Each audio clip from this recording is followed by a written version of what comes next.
Wargonet, saya berada di depan dari makam Putroneng. Jadi ini adalah putri yang berasal dari China sana.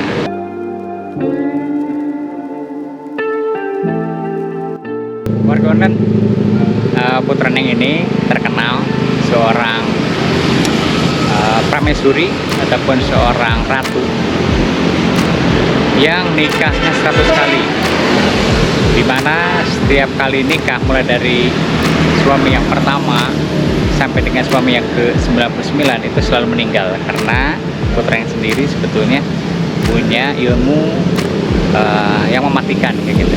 Dan di suami yang ke-100 inilah dia berhasil bisa sukses sampai akhir hayatnya.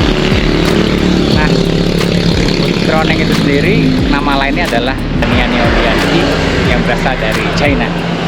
Wargi Online.